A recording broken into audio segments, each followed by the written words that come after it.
അള്ളാഹു റസൂലുള്ളാഹിക്ക് കൊടുത്ത കഴിവ് അത്രയും വലുതാണ്. അത് പ്രദർശിപ്പിക്കാൻ ഈ ഭൗമമണ്ഡലത്തിന് സൗകര്യമില്ല. അതുകൊണ്ട് മുഅദ്ദത്ത് ഞാനൊരു 20 കൊല്ലമായി പ്രസംഗിച്ചില്ല. ഞാൻ ഇഞ്ഞു മാറും. എനിക്കത് ഇഷ്ടമല്ല. കാരണം നിങ്ങൾ പറയാം ഒട്ടകം റസൂലുള്ളാഹിനെ മുട്ട്. എന്തടോ റസൂലുള്ളാഹിനെ? റസൂലുള്ളാഹി ആരാന്ന് വിചാരിച്ച്? സല്ലല്ലാഹു അലൈഹി വസല്ലം ഉടുമ്പ് സംസാരിച്ചു. എന്തടാ ഉടുമ്പ്? ആകാശം സംസാരിച്ചു. ആരാടാ? മുഹമ്മദ് സല്ലല്ലാഹു അലൈഹി വസല്ലം. രണ്ടാമത്തത് ശിക്ഷകളെ പറ്റി ഞാൻ പറയുമ്പോൾ ഒഴിഞ്ഞു മാറും. എന്തുകൊണ്ട്? എനിക്കവർ ഇഷ്ടമില്ല. എന്റെ റബ്ബ് വലിയ കാരുണ്യവാനാണ്. ശിക്ഷിക്കൂലേ? ശിക്ഷിക്കും. പക്ഷേ ശിക്ഷിക്കുന്നതിനേക്കാൾ അവനിഷ്ടം ശിക്ഷിക്കാതിരിക്കലാണ്. ഒരു ഖുദ്സിയായ ഹദീസ് പറഞ്ഞിട്ട് അപ്പുറത്തേക്ക് പോകാം. ഒരു ഖുദ്സിയായ ഹദീസ് പറയാം. കുട്ടികളൊക്കെ എഴുതി വെക്കണം. ഖാല നബി സല്ലല്ലാഹു അലൈഹി വസല്ലം യഖൂലുല്ലാഹ് ഇന്ന റഹ്മതി തഗ്ലിബു ഗളബി. സബഖത്ത് ഗളബി. രണ്ട് വാക്കുണ്ട്. തഗ്ലിബു ഗളബി എന്നുണ്ട്, സബഖത്ത് ഗളബി. ഇന്ന റഹ്മതി സബഖത്ത് ഗളബി. എന്റെ കാരുണ്യവും എന്റെ കോപവും മത്സരിച്ചോടിയപ്പോൾ എന്റെ കോപം തോറ്റുപോവുകയും എന്റെ കാരുണ്യം ജയിക്കുകയും ചെയ്തു. യാ അല്ലാഹ്,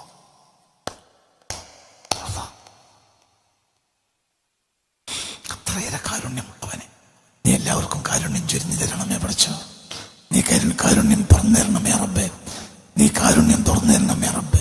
ഇതൊന്നും നമ്മൾ പഠിച്ചില്ല. നമ്മൾ എന്താ ഉണ്ടായതെന്നറിയോ?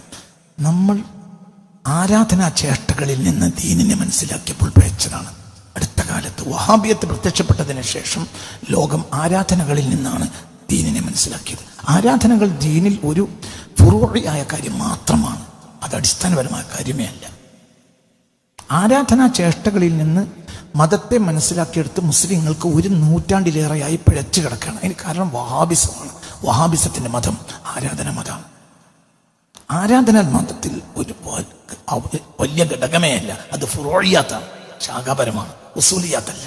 ഉസൂലിയാത്ത് വിശ്വാസമാണ്, ബന്ധമാണ്, ആരോടുള്ള? അല്ലാഹു. അത് ഈ കോലത്തിൽ മുസ്ലിമീങ്ങളെ പരിവർത്തനപ്പെടുത്തിയത് വഹാബികളാണ്. അന്നേരം മുസ്ലിമീങ്ങൾ വീണ്ടും പോയി നശിച്ചു, വീണു. ആരാധനകളിൽ നിന്ന് പഠിച്ചവനെ മനസ്സിലാക്കാനേ പാടില്ല. അതെങ്ങനെ മനസ്സിലാക്കുക? മനസ്സിലായില്ലേ? ചിന്തിക്കുക. നിന്റെ വീട്ടിലേക്ക് വന്ന ഓട്ടവയിൽ നിന്ന് നീ സൂര്യനെ മനസ്സിലാക്കുന്നത് പോലെയാണ് ആരാധനയിൽ നിന്ന് പഠിച്ചവനെ മനസ്സിലാക്കുക. ഓട്ടിന്റെ സൈഡിലൂടെ ഒരു ഓട്ടവെയിൽ വന്നപ്പോ ഈ സൂര്യനെ മനസ്സിലാക്കി. നിന്റെ വീട്ടിലേക്ക് വന്ന ഓട്ടവെയിൽ നിന്ന് സൂര്യനെ മനസ്സിലാക്കും പോലെയാണ് ആരാധനയിൽ നിന്ന് പഠിച്ചവനെ മനസ്സിലാക്കൽ. അത് അത്രയും വലിയ ഉദ്യത്തിലാണ്. മനസ്സിലായില്ലേ? ചിന്തിക്ക്. ഇന്ന റഹ്മതി ഹദീസാണ്, ഖുദ്സിയ ഹദീസാണ്. ഒരുപാട് കിതാബുകളിലൊക്കെ ഹദീസുണ്ട്. ഇന്ന റഹ്മതി സബഖത്ത് വലബി. ഇന്ന റഹ്മതി, എന്റെ കാരുണ്യം, സബഖത്ത് മുൻകടന്നു, വലബി എന്റെ കോപത്തിന്. എനിക്ക് കോപമുണ്ട്, എന്നാൽ കാരുണ്യവുമുണ്ട്. രണ്ടും മത്സരിച്ചപ്പോൾ ആര് ജയിച്ചു? കാരുണ്യം ജയിച്ചു. കോപം തോറ്റു, എന്റെ കാരുണ്യം ജയിച്ചു.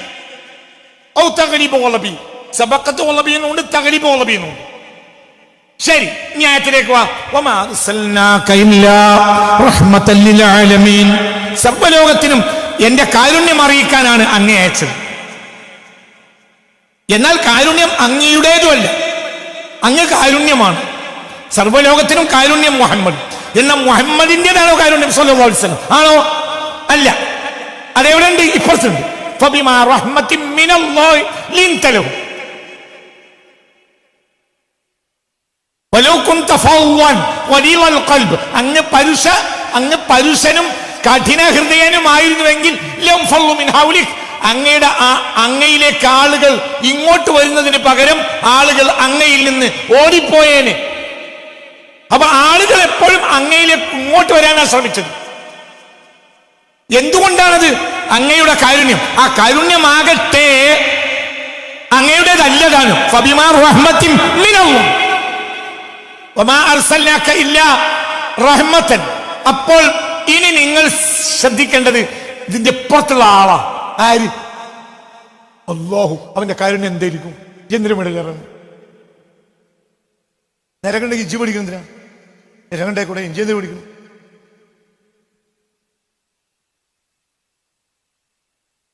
ഇന്ന് എങ്ങനെയൊക്കെ മറ്റൊരാളെ വിഷമിപ്പിക്കണം, എങ്ങനെയൊക്കെ മറ്റൊരാളെ തള്ളണം എന്ന കാര്യത്തിൽ വഹാബിസം വന്ന അന്ന് മുതൽ ഇന്ന് വരെ മുസ്ലിമീങ്ങൾ തർക്കിക്കുകയാണ്. ഇപ്പൊ 2 ദിവസം കഴിഞ്ഞ് ഇവിടെ ഓണാണ്, ഇപ്പൊ തന്നെ തല്ലി തുടങ്ങി. ഇനി തല്ലുമ തല്ലാണ്. ഇതുപോലെ അടുത്ത കാലത്ത് തുടങ്ങിയൊരു സോക്കടുമാണ്.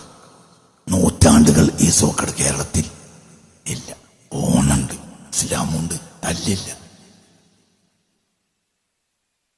മതം എന്ന് പറഞ്ഞാൽ വിദ്വേഷമാണെന്ന് മറ്റുള്ളവർ മനസ്സിലാക്കി. മതം എന്നാൽ നിസ്സഹകരണമാണെന്നും മറ്റൊരു മനസ്സിലാക്കി. എന്നാൽ ഒരു മതവിശ്വാസിക്ക് യോജിക്കാവുന്ന തലമില്ല, ഉണ്ട്. യോജിക്കാൻ പാടില്ലാത്ത സ്ഥലമുണ്ട്. എന്നാൽ എന്തുകൊണ്ട് യോജിക്കാവുന്നാലുണ്ട്. ആയിരം യോജിച്ചൂടെ? فبما رحمة من الله لنت لهم ولو كنت فظا غليظ القلب لانفضوا من حولك فاعف عنهم واستغفر لهم وشاورهم في الأمر فإذا عزمت فتوكل على الله. 159 ആലി ഇംറാൻ. ശരി, ഒരൊറ്റ ആയത്ത് കൂടി ഓതിയാൽ ഞാൻ അവസാനിപ്പിക്കും. ഇതിലേക്ക് ചേർക്കാവുന്ന ഒരു ആയത്ത് കൊടുക്കുക. ഹസ്ബി റബ്ബി ജല്ലല്ലാഹ്.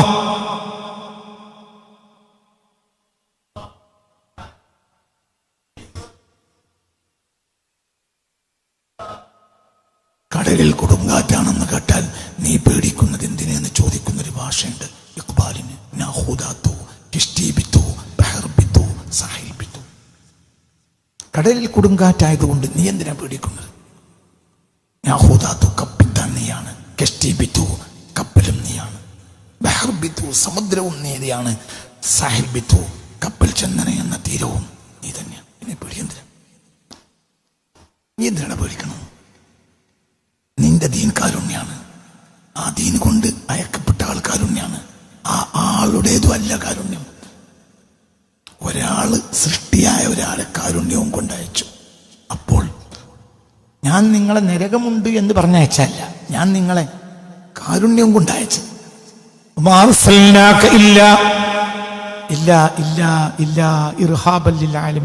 ജനങ്ങളെ പേടിപ്പിക്കാൻ വേണ്ടി അയച്ചതല്ല. പേടിപ്പിക്കും, എന്തിന്? സന്തോഷിപ്പിക്കുന്നതിലേക്ക് വന്നിട്ടില്ലെങ്കിൽ പേടിപ്പിച്ച് സന്തോഷത്തിലേക്ക് വരും. ഏതുവരെ? ചോറ് തിന്നിട്ടില്ലെങ്കിൽ കുട്ടിയെ ഉമ്മ പേടിപ്പിക്കും. ഉണ്ടോ ഇല്ലേ? അത്ര മനസ്സിലാക്കി, അത്രയും അല്ലേ? ആദ്യം ഞാനെ ചോറുന്ന് പറയും. ചോറുന്നില്ലെങ്കിൽ എന്ത് പറയും? ഞാൻ നിനക്ക് മീൻ പൊരിച്ചു തരാം, എനിക്ക് നിങ്ങളെ മീൻ വേണം. ഞാൻ നിനക്ക് മുട്ട പൊരിച്ചു തരാടാ, എനിക്ക് നിങ്ങളെ മുട്ടയും വേണ്ട. അത് തരടാ, ഇത് തരടാ, അത് കഴിഞ്ഞാൽ എനിക്ക് മുട്ട, ഞാൻ പൈസ തരടാന്ന് പറഞ്ഞു. അങ്ങനെ പലതും പറഞ്ഞു നോക്കി. എന്നിട്ടൊന്നും കുഞ്ഞുമോൻ ചോറുന്നില്ല. ചോറ് തിന്നാൽ കാര്യം ഉമ്മാക്കാം, കുഞ്ഞുമോൻ ചോറുന്നാൽ കാര്യം ആർക്കെന്നെ? പറയുടെ കുട്ടി, കുഞ്ഞുമോൻ ചോറുന്നാൽ കാര്യം ആർക്കെന്നെ? നാവിന്റെ രസവും ഭക്ഷണത്തിന്റെ കൊണ്ടുള്ള വിശപ്പ് മാറലും ഒക്കെ ആർക്കെന്നെ? ഉമ്മാക്ക് ഇതിൽ എന്താണ് വേദന? വിശപ്പൊന്നല്ലാതെ എന്താ? എല്ലാം സഹിക്കണം.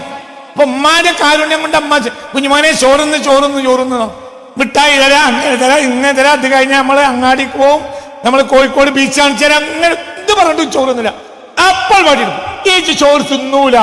എനിക്കൊന്ന് കാണണല്ലോ. അല്ലപ്പോൾ ബാല്യൊക്കെ ഇവിടെ ഉണ്ടായിട്ട് തിന്നാനില്ല, ഇടിക്കണ പാടി. അപ്പൊ ചോറ് അതവിടെ വേണോ വേണ്ടേ? ഇല്ലെങ്കിൽ പിന്നെ ഓൻ നഷ്ടല്ലേ? അത്രല്ലടോ, അത്രയും അർത്ഥമുള്ളൂ. കുഞ്ഞുമാനെ എന്നാ ചോറുന്ന് എത്ര പറഞ്ഞിട്ടും ചോറുന്നില്ല. എന്നാ പിന്നെ ഉമ്മാക്ക് ഞാൻ കുഞ്ഞുമോൻ ചോറുന്നൂലേക്കുന്ന് പറഞ്ഞ് അങ്ങോട്ട് പോയാൽ അത് മോശമല്ലേ? അവസാനം ഉമ്മാക്ക് അവിടെ എന്ത് ചെയ്യണം? പരടോ, മനസ്സിലായില്ല? പിന്നെ ഉമ്മാക്ക് എന്ത് വകുപ്പ് എടുക്കേണ്ടി വരും? ഈ ചോറ് തിന്നൂല, ഇതിന്റെ സ്വഭാവം മനസ്സിലായില്ല. അപ്പൊ ചോറ് എന്തിനാണ് ഈ പടിയിരിക്കണത്? നിന്റെ ലാഭത്തിന്. എന്തിനാണ് ഈ പടിയെടുത്ത്? നിന്റെ ലാഭത്തിന്. പടച്ചോൻ എന്താ ലാഭം? പടച്ചോന് ലാഭം കാഫറോ? ഈ ലോകത്തുള്ള എല്ലാ ആളുകളും നന്മ ചെയ്താൽ പടച്ചോന് ലാഭമില്ല. ഈ ലോകത്തുള്ള എല്ലാവരും തിന്മ ചെയ്താൽ പടച്ചോന് നഷ്ടമില്ല. മനസ്സിലായില്ല? സൃഷ്ടിയിൽ ലാഭമോ നഷ്ടമോ പടച്ചവനില്ല. ലാഭവുമില്ല. പറ നമ്മൾ ആരാധിച്ചാൽ പടച്ചോന് ലാഭമുണ്ടെന്ന് വിശ്വസിച്ച ആ സെക്കൻഡ് അപ്പുറം നമ്മൾ ആരാധിച്ചത് കൊണ്ട് പടച്ചോന് ലാഭവുമില്ല, നഷ്ടവും. നമ്മൾ എല്ലാവരും മുഅ്മിനായതുകൊണ്ട് പടച്ചോന് ലാഭവുമില്ല. പറ എന്ത് നോക്കിയിരിക്കണേ? ലാഭവുമില്ല, എന്ത് ലാഭം, എന്ത് നഷ്ടം?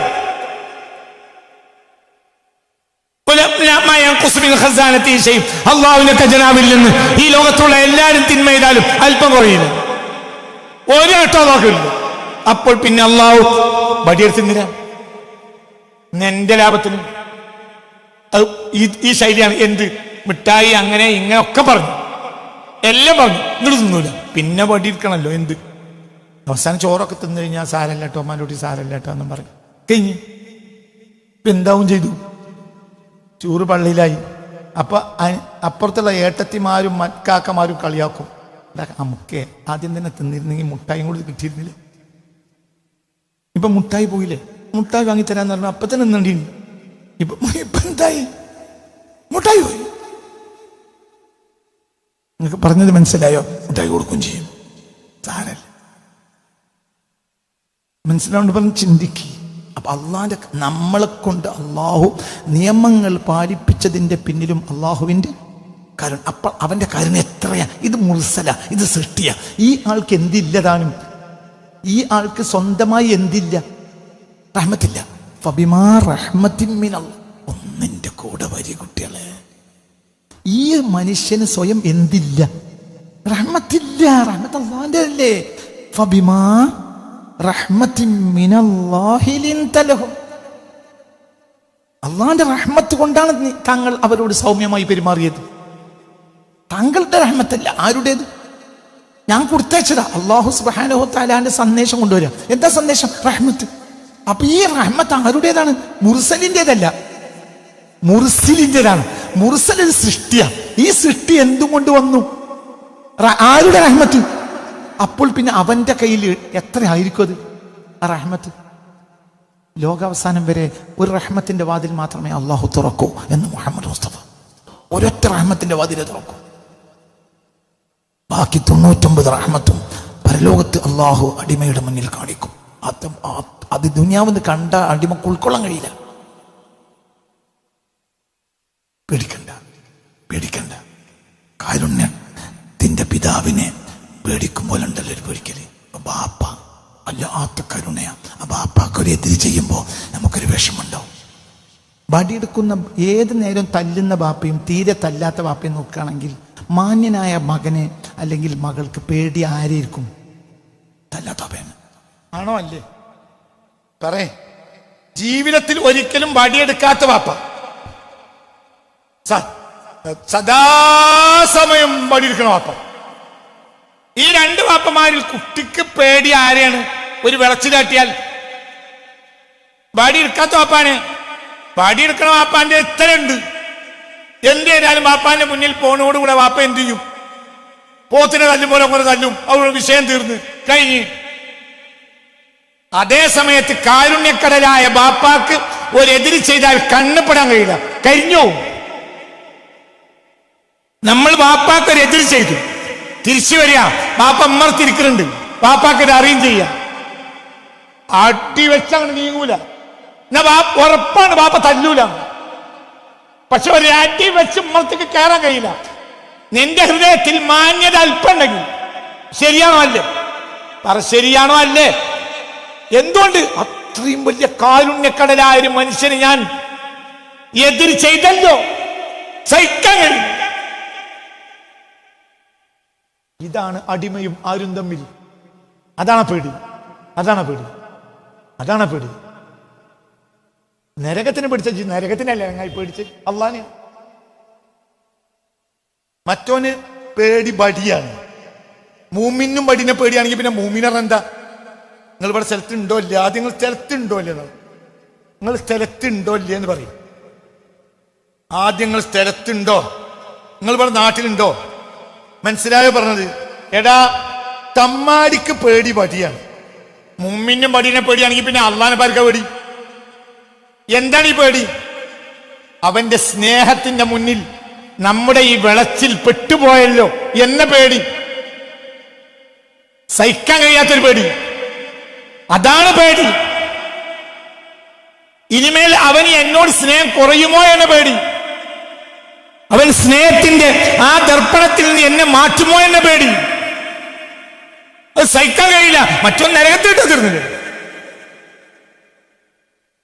ഇങ്ങോട്ട് നോക്ക്. അപ്പൊ ഞാന് അള്ളാഹുവിന്റെ റസൂലിനെ അള്ളാഹു എന്തും കൊണ്ടയച്ചു? കരുണയും കൊണ്ടയച്ചു. കരുണ ആരുടേതാണ്? അള്ളാഹുവിൻ്റെത്. അതിന്റെ അളവ് കണക്കാക്കാൻ നമുക്ക് കഴിയില്ല. ഞാൻ വേറെ ആയത്തും കൂടി പറഞ്ഞെന്നാൽ ഇന്നത്തെ ക്ലാസ് അവസാനിക്കും. പേടിക്കന്നെ വേണ്ട, നിങ്ങൾ പേടിക്കണ്ട. നാട്ടുകാരെ മുഴുവൻ പേടിപ്പിക്കലല്ല ഇസ്ലാം മതം. അള്ളാഹുവിന്റെ കാരുണ്യം അറിയിക്കലാണ്. പേടിക്കേണ്ടതില്ലേ? ഉണ്ട്. നരകല്ലേ? ഉണ്ട്. ശിക്ഷ ഉണ്ടോ? ഉണ്ട്. അതിൻ്റെ ഒക്കെ ഹിക്മത്ത് എനിക്കറിയൂല, എനിക്കൊന്നും അറിയൂല, ഇത്തരം കാര്യങ്ങളൊന്നും എനിക്കറിയില്ല. പക്ഷേ ദീനെന്നാൽ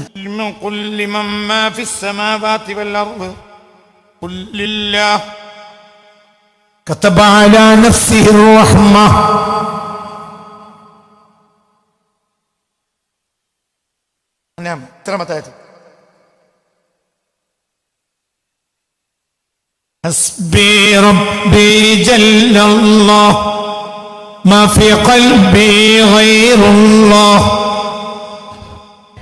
صلى الله لا إله إلا الله الله الله الله. ഇതൊക്കെ പഠിക്കാൻ വന്നാൽ മതി. വെറുതെ ആടാൻ വേണ്ടി ഇങ്ങോട്ട് വരരുത്. കുറച്ച് ആട്ടക്കാരുണ്ട്, ഇങ്ങോട്ട് വരരുത്. ദയവായി ആടുന്നവർ ഇങ്ങോട്ട് വരരുത്. നമ്മളെ രീതി മാറണം, നമ്മളെ ചിന്ത മാറണം. ഇതൊന്ന് പുതുക്കി പണിയണം. നമ്മൾ അള്ളാഹിനെ സ്നേഹിക്കണം. കാരണം അള്ളാഹു നമ്മളെ സ്നേഹിക്കുക മാത്രമാണ് ചെയ്യുന്നത്. തിരിച്ചു കൊടുക്കേണ്ടത് എന്താണ്? സ്നേഹമാണ്. ഞങ്ങളോട് പണ്ട് പറഞ്ഞിട്ടുണ്ട്, ഒരു പീടികയിൽ അരിച്ചാക്ക് വെക്ക് തിന്നിട്ടല്ലടാ അൽഹംദുലില്ലാ എന്ന് പറയേണ്ടത്. അതൊക്കെ എന്ത് വർത്താനാണ്? തിന്നിട്ട് അൽഹംദുലില്ലാ എന്ന് പറയൽ നിർബന്ധമാണ്, സുന്നത്തല്ല. ഒരു പീടിക അരിച്ചാക്കുള്ള പീടിക കണ്ടാൽ അൽഹംദുലില്ലാ എന്ന് പറയൽ സുന്നത്താണ്. എന്തുകൊണ്ട്?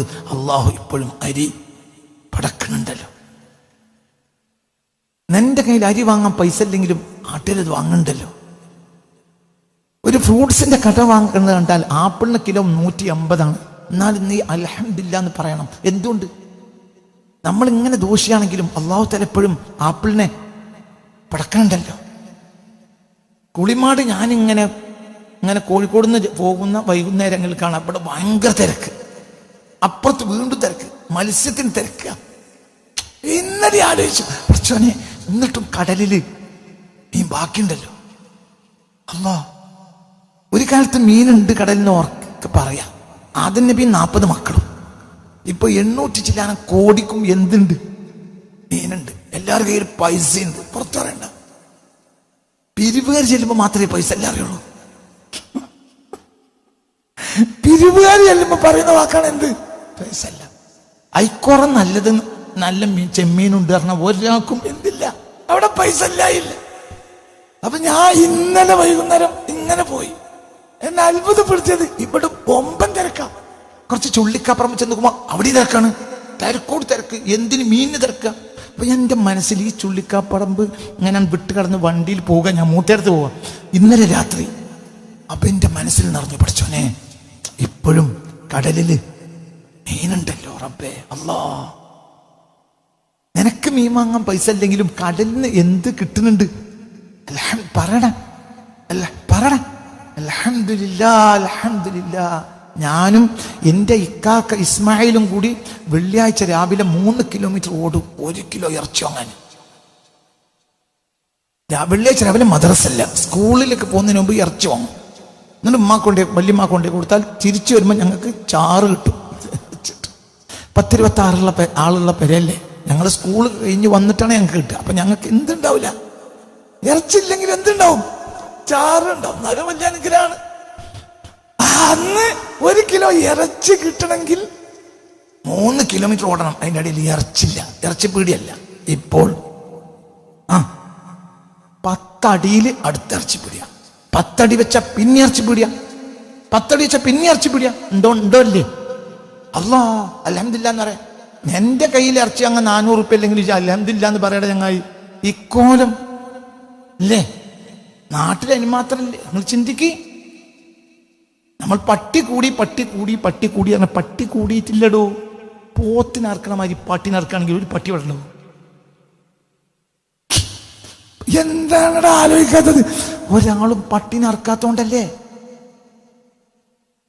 പോത്തിന് ഒരു നാട്ടിൽ ഒരു ദിവസം ഇന്നിപ്പോ ഈ പാഴൂര് പുല്ലിപ്പറമ്പ് എന്താ പറയാ, പുൽപ്പറമ്പ്, പാഴൂര്, ചേന്നമംഗല്ലൂര്, ഇങ്ങനെ എന്താ പറയാ നമ്മളെ കൊടിയത്തൂര്, ഇങ്ങനെ ചുള്ളിക്കാപ്പറമ്പ്, ചെറുവാടിൻ്റെ ഉള്ളിൽ എത്ര പോത്തിനർത്തുണ്ടാവും?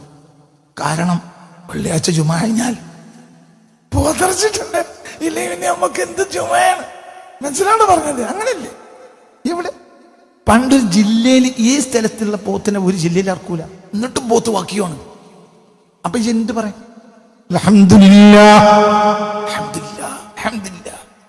നമ്മൾ തിന്നാൽ അൽഹംദുലില്ലാ ഒക്കെ ഇപ്പോഴുണ്ടല്ലോ. എന്തുകൊണ്ട്? ഇതവന്റെ കാരുണ്യാണ്. 12 أعوذ بالله من الشيطان الرجيم بسم الله الرحمن الرحيم قل لمن ما في السماوات والأرض قل لله كتب على نفسه الرحمة ليجمعنكم إلى يوم القيامة لا ريب فيه الذين خسروا أنفسهم فهم لا يؤمنون. ഇതെന്ന് അർത്ഥം പറഞ്ഞാൽ തീരൂല. ഒറ്റ വാക്കിനർത്ഥം പറയാം. നബി അവരോട് ചോദിക്കുക, ആകാശഭൂമികളിലുള്ളതെല്ലാം ആരുടേതാണ്? കുൽ നബിയെ തങ്ങൾ തന്നെ ഉത്തരവും പറഞ്ഞു കൊടുക്കുക. കൊല്ലില്ല, അതെല്ലാം ആരുടേതാണ്? അല്ലാഹ് കതബ കതബ കതബ അലാ നഫ്സിഹി റഹ്മ, കതബ അലാ നഫ്സിഹി റഹ്മ, അവന്റെ സ്വത്വത്തിന്റെ മേൽ കാരുണ്യം നിർബന്ധമാക്കിയിട്ടുണ്ട്. എന്താ കേട്ടത്? അവന്റെ സ്വത്വത്തിന്റെ മേൽ കാരുണ്യം നിർബന്ധമാക്കിയിട്ടുണ്ട്. അവനൊരു നിർബന്ധവും ഇല്ല. ഈ ആയത്തിന് മുഴുവനും തഫ്സീർ തഫദ്ദുലൻ വ ഇഹ്സാനൻ എന്നാണ്. അതായത് സൃഷ്ടികളോട് കരുണ കാണിക്കേണ്ട ഒരു നിർബന്ധവും അവന് ഇല്ല. അവന്റെ ഔദാര്യം കൊണ്ട് അവൻ നിർബന്ധമാക്കി എഴുതി. നിക്കാഹിന് എഴുത്ത് എന്ന് പറയുന്ന ഒരു പരിപാടി ഉണ്ട്. എന്റെ വെണ്ണീർ പോലും ഒരു സ്ഥലത്തിടരുത്.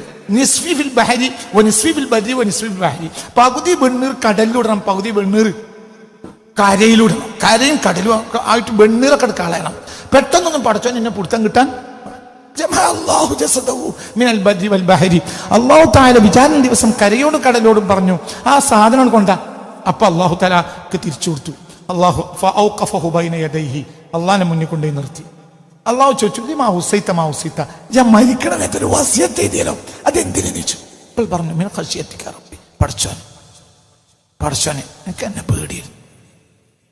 അപ്പൊ അള്ളാഹു പറഞ്ഞു, നീ പേടിച്ചില്ലേ? പേടി ദുനിയാവ് കഴിഞ്ഞു സുഹൃത്ത് പോയിക്കോ. ജിൻ പേടിച്ചില്ലേ? മതി. ലം യഅമൽ ഹസനത്തൻ ഖത്തു, ഈ മനുഷ്യൻ ജീവിതത്തിൽ ഒരു നന്മയും ചെയ്തിട്ടെന്നില്ല എന്ന് മുത്തുനബി പറഞ്ഞ ഹദീസ് മുസ്ലിമിലുണ്ട്. ഈ മനുഷ്യൻ ജീവിതത്തിൽ ഒരു നന്മ ചെയ്തിട്ടില്ല. പിന്നെ ഇന്ന് നടക്കുന്ന ആളുകളൊക്കെ നരകത്ത് പോകുന്നറിയാം. ഇജ് പടച്ചോന്റെ മാനേജറോ? ഇജ് എന്ത് പറഞ്ഞോ? എനിക്ക് അറിയൂല, എന്നെപ്പറ്റിയും അറിയൂല. പക്ഷെ ഞാൻ ഒരു വാക്ക് ദുആയിൽ കൂട്ടാൻ പറ്റിയൊരു വാക്ക് പറഞ്ഞുതരാം. അള്ളാഹുവിനോട് യാ അല്ലാഹ് യാ ബാസിത്തൽ, കൈ പൊക്കിയിട്ട് പറയാവുന്ന ഒരു വാക്ക്. ഒരുപാട് സിഫത്തുകളിൽ ഒരു സിഫത്ത്, ഞാൻ ഇന്നും ദുആ ചെയ്തൊരു സിഫത്ത്, യാ ബാസിത്തൽ യദൈനി ബിർറഹ്മ, റഹ്മത്തും കൊണ്ട് രണ്ട് കൈയും നിവർത്തി പിടിച്ചു നിൽക്കുന്നവനെ എന്നാണ് ഇതിനർത്ഥം. പഠിച്ചവനെ, അള്ളാഹ്ക്കൊരു പേരാണ്, ഇതൊരു പേരാണ് അള്ളാഹിന്റെ. എന്താ പേര്? യാ ബാസിത്തുൽ യദൈനി ബിർറഹ്മ. അപ്പൊ അള്ളാഹിനെ വിളിക്കുമ്പോ യാ ബാസിത്തുൽ യദൈനി ബിർറഹ്മ, ബാസിത്തു കെട്ടുള്ള മനസ്സിലായി? എന്താ ഇതിനർത്ഥം? രണ്ട് കൈയും റഹ്മത്തും കൊണ്ട് നീട്ടി വിടർത്തി പിടിച്ചു നിൽക്കുന്നവനെ. എന്തിന്? നാട്ടുകാർക്ക് കരുണ ചെയ്യാൻ വേണ്ടി. ജിന്നെ നരകത്തിൽ നിന്ന് ഒഴിവാക്കി തരണം. ഖലാസ് പോരെ, പറഞ്ഞോട്. ജിന്നെ രക്ഷപ്പെടുത്തി തരണം, ജിന്റെ കുട്ടികളെ കാര്യം ലെവലാക്കി തരണം, എന്റെ വീടിന്റെ കാര്യം ശരിയാക്കി തരണം. ഇതൊക്കെ എന്റെ കയ്യിൽ നിറച്ചാണ്. എന്ത് ഇങ്ങനെ പിടിക്കല്ല, യാ ഖാബിൽ അൽ യദൈനി എന്നല്ല, അള്ളാഹിന്റെ പേരാണെന്ത്? ബാസിത്തുൽ യദൈനി ബിർറഹ്മ, റഹ്മത്ത് കൊണ്ട് രണ്ട് കൈ നിവർത്തി പിടിച്ചിരിക്കുന്നവൻ. എങ്ങനെ യാ അല്ലാഹ് ഒറ്റക്കിരുന്ന് ദുആ ചെയ്യുമ്പോൾ ചെല്ലേണ്ട ഒരു വാക്കാണ് യാ ബാസ്, യാ അല്ലാഹ്, യാ ബാസിത്തുൽ, യാ ഹയ്യു, യാ ഖയ്യൂം, യാ ഖാലിഖു, യാ റാസിഖു. പിന്നെ കിട്ടാവുന്നൊക്കെ പറഞ്ഞു. പിന്നെ പറയാ ലാസ്റ്റ് എന്ത്? യാ ബാസിത്തുൽ യദൈനി ബിർറഹ്മ, രണ്ട് കൈയും റഹ്മത്തും കൊണ്ട് നിവർത്തി പിടിച്ചു നിൽക്കുന്നവനെ, എല്ലാവർക്കും കൊടുക്കാൻ വേണ്ടിയിട്ട് നീ എനിക്ക് കരുണ ചെയ്യണേ. അവൻ കരുണ ചെയ്യാതിരിക്കോ? എന്തുകൊണ്ട്? കതബ അലാ നഫ്സിഹി റഹ്മ. ഏതാ സൂറത്ത്? അൻആമിൽ എത്ര? 12. മറക്കരുത്, 12ാമത്തെ ആയത്ത്. അല്ലാഹു ബാക്കി അടുത്ത ക്ലാസ് പറയും. അപ്പോൾ മുർസലിൽ നിന്ന് ആരെ അറിയണം? മുർസിലിന്. എന്താണ് മുർസിൽ? മുർസൽ റഹ്മത്തുൽ ലിൽ ആലമീൻ ആണെങ്കിൽ മുർസിൽ ആര്? അപ്പൊ അള്ളാഹുവിനെ, കാരുണ്യക്കടലായ റബ്ബിനെ മനസ്സിലാക്കാൻ കഴിയൂല. അത്രയും വലിയ കാരുണ്യമാണ് ആരുടേത്? അല്ലാഹ്. എന്തിനാണ് പേടിക്കുന്നത്? അള്ളാഹു നമുക്ക് തൗഫീക്ക് തരട്ടെ. അവർക്ക് മനസ്സറിഞ്ഞ് പറയാം. ആ സന്തോഷത്തിൽ നിസ്കരിക്കണം, ആ സന്തോഷത്തിൽ നോമ്പ് വിൽക്കണം, ആ സന്തോഷത്തിൽ നന്മ ചെയ്യണം. എൻ്റെ റബ്ബ് കാരുണ്യക്കടലാണ്, എൻ്റെ റബ്ബിനോട് കരുണ കാണിക്കും എന്ന ഉറപ്പല്ലേ?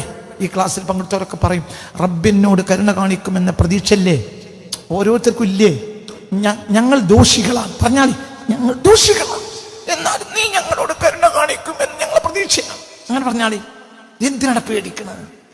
ഈ കള്ളുടിച്ചു ആയിക്കോട്ടെ, അതിനെന്താണ് കള്ളു കുടിച്ചു? എന്ത് ഈ കള്ളു കുടിച്ചു? ഇനി റബ്ബിനോട് പറയാം, ഇനി ഞാൻ കുടിക്കൂല റബ്ബെ, നിന്റെ കാരുണ്യം വളരെ. എടാ, കള്ളിൽ കൂട്ടിയ വെള്ളം പടച്ചത് ആരടാ? കള്ള് കൂട്ടിയ ഈ സാധനങ്ങളൊക്കെ പടച്ചത് ആരടാ? അള്ളാഹു അല്ലാത്ത ആരടാ പടച്ചത്? അള്ളാഹ്ക്കല്ലേ അതിന് അധികാരം. മനസ്സിലായോ പറഞ്ഞത്? അല്ലാഹ് നീ ഞങ്ങൾക്ക് ചെയ്ത കാരുണ്യത്തിന് ഇന്ന് നേരം വെളുത്തിട്ട് അള്ളാഹു നമുക്ക് ചെയ്ത കാരുണ്യം എത്രയാ? മനസ്സിലാവുണ്ട് പറഞ്ഞത്? ചിന്തിക്ക്. ഞാനും എൻ്റെ ഡ്രൈവർ ജാബിറും ഇന്ന് ഒരൊറ്റ സ്ഥലത്താണ് കിടന്നുറങ്ങിയത്. അത് കഴിഞ്ഞ് രാവിലെ എണീറ്റപ്പോൾ ജാബിർ പറഞ്ഞു എന്നോട്, വെള്ളമില്ല ഉസ്താദേ. അപ്പോഴത്തിന് പോയിട്ട് മോട്ടറിട്ട് 1 മിനിറ്റ് ആയപ്പോഴത്തിന് ഷവർ നിറച്ച് വെള്ളം. ഇത് തന്നതാരാ? അല്ലാഹു. എന്താ ചെയ്തത്? വെള്ളം അത് തന്നില്ലേ? അനുഗ്രഹം തന്നില്ലേ? എന്തൊക്കെ പടച്ചോൻ തന്നത്? ആരോഗ്യം തന്നില്ലേ? പറയടാ. ആരോഗ്യം തന്നില്ലേ? അല്ലാഹ് അവൻ എനിക്ക് കാരുണ്യമേ തരൂ എന്ന ഉറച്ച എനിക്കവൻ കരുണമയ മാത്രമേ തരൂ എന്ന ഉറച്ച വിശ്വാസം. എൻ്റെ ഭാര്യയെ വിശ്വസിക്കണ്ട. ആരെ വിശ്വസിച്ചോ? അള്ളാഹുവിനെ വിശ്വസിച്ചോ. ബാക്കി അടുത്ത ക്ലാസ്. അൽ ഫാത്തിഹ.